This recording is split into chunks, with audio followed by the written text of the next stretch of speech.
ইসলামী bank থেকে ঋণের নামে প্রায় 10.5 কোটি টাকা আত্মসাৎ করে পরে সিঙ্গাপুরে পাচার করে। এই ঘটনায় এস আলম গ্রুপের চেয়ারম্যান সাইফুল আলমকে গ্রেফতার করেছে পুলিশ। দুদকের ইতিহাসে আর্থিক কেলেঙ্কারির ঘটনায় এস আলমের বিরুদ্ধে সবচেয়ে বড় মামলা করেছে সংস্থাটি। ইসলামী ব্যাংক থেকে জালিয়াতির মাধ্যমে প্রায় 9,283 কোটি টাকা আত্মসাৎ এবং বিদেশি পাচারের অভিযোগে এস আলম গ্রুপের মালিক মোহাম্মদ সাইফুল আলমকে গ্রেফতার করা হয়েছে। সুদ আসলে এই অর্থের পরিমাণ দাঁড়িয়েছে প্রায় 10,479 কোটি টাকা, যা দুদকের ইতিহাসের সবচেয়ে বড় অর্থ পাচার। বিতর্কিত ব্যাংক মাফিয়া ব্যবসায়ী এস আলমকে ঘিরে আবারও ইসলামী ব্যাংকের নিয়ন্ত্রণ ফেরানোর দাবিতে রাজধানীতে শোডাউনের দৃশ্য দেখা যায়। তার অনুসারী ও চাকরিচ্যুত বলে পরিচিত কিছু কর্মীর অংশগ্রহণে এই কর্মসূচিতে বর্তমান পরিচালনা পর্ষদ ভেঙে দিয়ে ব্যাংকের নিয়ন্ত্রণ আগের অবস্থায় ফিরিয়ে দেওয়ার দাবি ওঠে।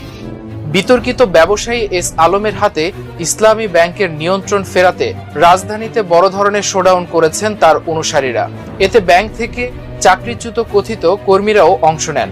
এ সময় তারা বর্তমান পরিচালনা পর্ষদ ভেঙে দিয়ে পলাতক এস আলমের কাছে ব্যাংকটির মালিকানা ফিরিয়ে দেওয়া সহ তাদের চাকরিতে পুনর্বহালের দাবি জানান। রাষ্ট্র ক্ষমতা ব্যবহার করে 2017 সালে ইসলামী ব্যাংক দখল করে চট্টগ্রাম ভিত্তিক বিতর্কিত ব্যবসায়ী গ্রুপ এস আলম।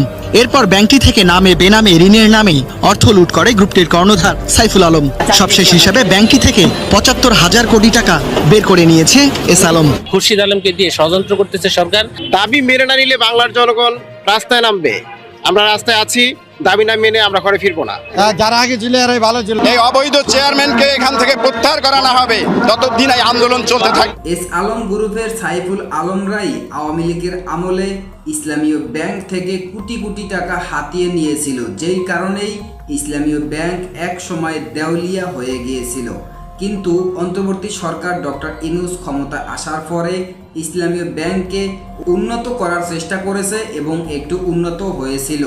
কিন্তু বর্তমান সরকার ক্ষমতায় আসার পরে যখন দেখেছে যে ইসলামীয় ব্যাংক জামাত শিবির অধীনে চলতেছে 100%-এর ভিতরে 70%ই, তখনই এই এস আলম গ্রুপের সাইফুল আলম আবারও সে ইসলামীয় ব্যাংককে ষড়যন্ত্র করে ইসলামীয় ব্যাংক দখল করার চেষ্টা করেছে। যেই কারণেই এস আলম গ্রুপের সাইফুল আলম সে ইসলামীয় ব্যাংককে ষড়যন্ত্র করে দখল করার অভিযোগে এবার হাতে নাতে ধরা পড়েছে। দর্শক, সেই বিষয়ে দেখেছেন ভিডিও শুরুতে কিছু শিরোনাম, এবার দেখবেন সম্পূর্ণ ভিডিও জুড়ে বিস্তারিত। দর্শক, এই বিষয়টা দেখার পূর্বে আপনাদের কাছে একটা অনুরোধ করব, আমাদের চ্যানেলে যারা নতুন আসছেন আমাদের চ্যানেলটি সাবস্ক্রাইব করে পাশে থাকা বেল আইকনটি বাজিয়ে দেবেন। দর্শক, চলুন এবার আমরা দেখব যে এস আলম গ্রুপের সাইফুল আলম সে ইসলামীয় ব্যাংককে ষড়যন্ত্র করে দখল করার অভিযোগেই এবার হাতে নাতে ধরা পড়েছে। আমরা এই বিষয়টা দেখব। এই বিষয়টা দেখার পূর্বে প্রথমে একটু দেখব যে এই এস আলম গ্রুপের সাইফুল আলম তারা যে আওয়ামী লীগের আমলে ইসলামীয় ব্যাংক থেকে কোটি কোটি টাকা হাতিয়ে নিয়েছিল এবং তাদের বিরুদ্ধে বাংলাদেশের সাধারণ জনগণ একের পর এক অভিযোগ তুলে ধরতেছে। আমরা এই বিষয়টা প্রথমে দেখে তারপর অন্য বিষয়টা দেখব। ধৈর্য ধরে একটা লাইক দিয়ে সম্পূর্ণ ভিডিও দেখতে থাকুন এবং আপনার মতামত কি আমাদের কমেন্টে লিখতে থাকুন। একটি বেসরকারি ব্যাংকের পরিচালনা পর্ষদের চেয়ার আপাত দৃষ্টিতে যা কেবলই একটি আসবাব, কিন্তু ভেতরে লুকিয়ে আছে পুরো রাষ্ট্রের অর্থনীতিকে জিম্মি করার এক ভয়ঙ্কর ব্লুপ্রিন্ট। 2026 সালের এই মুহূর্তে যখন ক্ষমতার সিংহাসন পরিবর্তনের হাওয়া বইছে, ঠিক তখনই পর্দার আড়ালে শুরু হয়েছে এক রক্তাক্ত দাবার চাল, যেখানে সাধারণ মানুষের ঘাম আর রক্তের আমানতকে স্রেফ কয়েন বানিয়ে খেলছে এক নতুন সিন্ডিকেট। রাষ্ট্রযন্ত্র আর তার সমস্ত পুলিশি শক্তি নিয়ে ঝাঁপিয়ে পড়েছে নিজস্ব নাগরিকদের ওপর। কিন্তু কেন একটি আর্থিক প্রতিষ্ঠানের দখল নিতে স্বরাষ্ট্র মন্ত্রণালয়ের এই মরিয়া ইঙ্গিত? আজ আমরা উন্মোচন করতে যাচ্ছি এমন এক বাফেলো পলিটিক্স যার গভীরতা যে কোনো রাজনৈতিক থ্রিলারকেও হার মানাবে। আগামী কয়েক মিনিট স্থির হয়ে বসুন, কারণ আজ যা শুনবেন তা আপনার রাতের ঘুম কেড়ে নেওয়ার জন্য যথেষ্ট। ইতিহাসের চাকা ঘোরে, কিন্তু লুটেরাদের চরিত্র কি আসলেই বদলায়? ক্ষমতার পালা বদলে মুখচ্ছবি পাল্টায়, কিন্তু ভেতরের লোক কি একই থেকে যায়? দেশের ব্যাংকিং খাতের সবচেয়ে বড় এবং আস্থার শেষ আশ্রয়স্থল হিসেবে পরিচিত একটি প্রতিষ্ঠানের নাম ইসলামী ব্যাংক বাংলাদেশ লিমিটেড। আজ এই প্রতিষ্ঠানের সদর দপ্তর কোনো বাণিজ্যিক কেন্দ্র নয়, বরং পরিণত হয়েছে এক রণক্ষেত্রে। বিতর্কিত এবং ব্যাংক লুটের সরাসরি অংশীদার হিসেবে অভিযুক্ত এক নতুন চেয়ারম্যানের বিরুদ্ধে যখন সাধারণ কর্মকর্তা ও গ্রাহকেরা রাজপথে নেমে এলেন, তখন তাদের শান্ত করার কোনো রাষ্ট্রীয় উদ্যোগ দেখা যায়নি। উল্টো রাষ্ট্রযন্ত্র তার পুরো শক্তি প্রয়োগ করল সেই প্রতিবাদী কণ্ঠগুলোকে স্তব্ধ করে দিতে। পুলিশের বুটের তলায় পিষ্ট হলো আমানতকারীদের বিশ্বাস। এই বর্বরতার নেপথ্যে কার ইশারা? কোন সে অদৃশ্য শক্তি যা পুরো রাষ্ট্রকে বাধ্য করছে এক নির্মম জল্লাদের ভূমিকায় অবতীর্ণ হতে? এই রুদ্ধশ্বাস নাটকের প্রকৃত উৎস বুঝতে হলে আমাদের ইতিহাসের ধুলোবালি ছেড়ে ফিরে যেতে হবে একদম শুরুর দিনগুলোতে।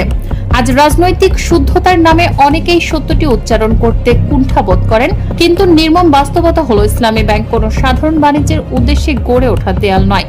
এই মহিরুহ দাঁড়িয়ে আছে বাংলাদেশের জামায়াতে ইসলামী এবং ইসলামী ছাত্র শিবিরের লাখো লাখো নেতাকর্মীর নিরলস শ্রম, রক্ত আর ঘামের ওপর ভিত্তি করে।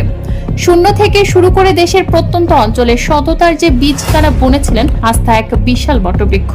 অর্থনৈতিক বিশ্লেষকদের টেবিল থেকে শুরু করে খোদ ব্যাংকের প্রতিষ্ঠাতাদের অন্দরমহল সবখানে একটি সত্য আজ স্বীকৃত।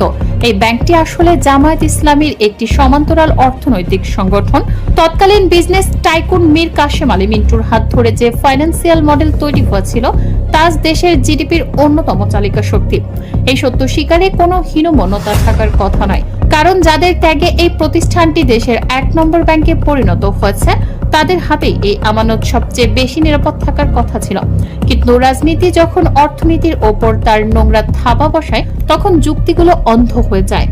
আর যারা ইসলামী ব্যাংকে জামায়াতের আধিপত্য নিয়ে প্রশ্ন তুলছেন, তাদের দিকে সাধারণ মানুষ একটি অত্যন্ত তীক্ষ্ণ এবং যৌক্তিক প্রশ্ন ছুড়ে দিচ্ছে। বাংলাদেশের কর্পোরেট মানচিত্রের দিকে তাকান। দেশের প্রথম সারির দল বিএনপির শীর্ষ নেতারা প্রকাশ্যে ব্যাংক ব্যবসার সাথে যুক্ত। ঢাকা ব্যাংকের চেয়ারে খুদ মির্জা আব্বাস বসা, অন্যান্য নেতাদের নামে বেনামে রয়েছে একাধিক আর্থিক প্রতিষ্ঠান। যদি রাজনৈতিক নেতারা হাজার হাজার কোটি টাকার ব্যাংক সাম্রাজ্য পরিচালনা করতে পারেন এবং তাতে যদি রাষ্ট্রের বা অর্থনীতির কোনো ক্ষতি না হয়, তবে সমস্যাটা কেবল তখনই কেন শুরু হয় যখন মগবাজারের ব্যক্তিরা একটি ব্যাংক সফলভাবে পরিচালনা করে দেখায়। এই প্রকাশ্য দ্বৈত নীতি এবং রাজনৈতিক হীনমন্যতাই একটি ব্যাংক সফলভাবে আজ দেশের কোটি কোটি সাধারণ গ্রাহককে ক্ষুব্ধ করে তুলেছে। তারা বুঝতে পারছে এটি কোনো আইনি সংস্কার নয়, এটি স্রেফ ক্ষমতার জোরে সম্পদ কুক্ষিগত করার এক নোংরা খেলা। আওয়ামী আমলের সেই কুখ্যাত সিন্ডিকেট কিভাবে রাতারাতি খোলস বদলে নতুন সরকারের ছায়ায় এই ব্যাংক গ্রাস করতে চাইছে তা বিস্তারিত জানাবো। ইসলামী ব্যাংকের শক্তি কোনো গ্ল্যামারাস কর্পোরেট কালচারে নেই। এর মূল ভিত্তি অত্যন্ত সরল, তা হলো আমানতদারিরা এবং সততা। বিগত 4 দশক ধরে এই একটি মাত্র পিলারের ওপর ভর করে ব্যাংকটি টিকে আছে। আর এই সততার সবচেয়ে বড় সার্টিফিকেটের নাম প্রবাসী রেমিটেন্স যোদ্ধা। মধ্যপ্রাচ্য থেকে শুরু করে ইউরোপ, আমেরিকায় ছড়িয়ে থাকা প্রায় 2 কোটি গ্রাহক সরাসরি এই ব্যাংকের সাথে যুক্ত। বাংলাদেশের অর্থনীতির লাইফলাইন বা রেমিটেন্সের সিংহভাগ অংশ এই একটি মাত্র ব্যাংকের রুট ব্যবহার করে দেশে প্রবেশ করে। কিন্তু ট্র্যাজেডি হলো, এই বিশাল গ্রাহক এবং কর্মকর্তা কর্মচারী একটি বড় অংশ একটি নির্দিষ্ট রাজনৈতিক মতাদর্শের হয়। প্রতিবার সরকার পরিবর্তনের সাথে সাথে তারা রাজনৈতিক প্রতিহিংসার নির্মম শিকারে পরিণত হন। যতদিন পর্যন্ত আপনাদের আমানত সুরক্ষিত না হবে, ততদিন পর্যন্ত আমাদের এই কর্মসূচি থামবে না। সুতরাং আপনারা আতঙ্কিত হয়ে আপনাদের কাছে গ্রাহকদেরকে অনুরোধ করব, আপনারা টাকা তুলে নেবেন না। আমাদের সিদ্ধান্ত, আমাদের শরীরে রক্ত থাকা পর্যন্ত, জীবন থাকা পর্যন্ত পুলিশ দিয়ে জল কামান নিক্ষেপ করে, টিয়ার শেল মেরে, সাউন্ড গান দিয়ে ইসলামী ব্যাংকে কখনোই প্যাসেজটা এখানে প্রবেশ করতে পারবে না ইনশাআল্লাহ। আপনারা দেখেছেন গত 1 সপ্তাহ ইসলামী ব্যাংকের চেয়ারম্যান ব্যাংকের টাওয়ারে ঢোকার মতো তার কোনো দুঃসাহস তার নেই। সুতরাং আমরা মনে করি তার পদত্যাগ এখন সময়ের ব্যাপার মাত্র। আমরা আশা করছি সরকারের শুভবুদ্ধির উদয় হবে, ব্যাংকে আর তলানির দিকে ঠেলে দিবেন না। অতি সত্বর গ্রাহকদের আস্থা ফিরিয়ে এনে গ্রাহকদেরকে আমরা বলবো যে আপনারা আতঙ্কিত হয়ে ইসলামী ব্যাংক থেকে অ্যাকাউন্ট আমানত কোনো কিছুই ক্লোজ করবেন না। আমরা গ্রাহক ফোরাম বেঁচে আছি, যখন পরিস্থিতি হবে আমরাই আপনাদেরকে বলবো। চলমান অস্থিরতায় বেসরকারি ইসলামী ব্যাংক থেকে আমানত তুলে নেওয়া বেড়েই চলেছে।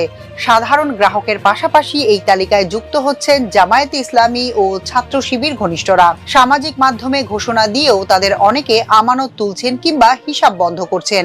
এদিকে সোমবার রাজধানীর অনেক এলাকায় ইসলামী ব্যাংকের এটিএম বুথ আংশিক কিংবা পুরো দিন বন্ধ পাওয়া যায়। এসব বুথের নিরাপত্তা প্রহরীরা জানান বুথে টাকা নেই, এজন্য কর্তৃপক্ষের নির্দেশে বন্ধ রাখা হয়েছে।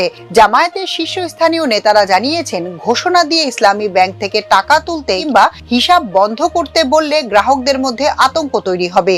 এজন্য দলের পক্ষ থেকে এই ধরনের কোনো নির্দেশনা দেওয়া হয়নি।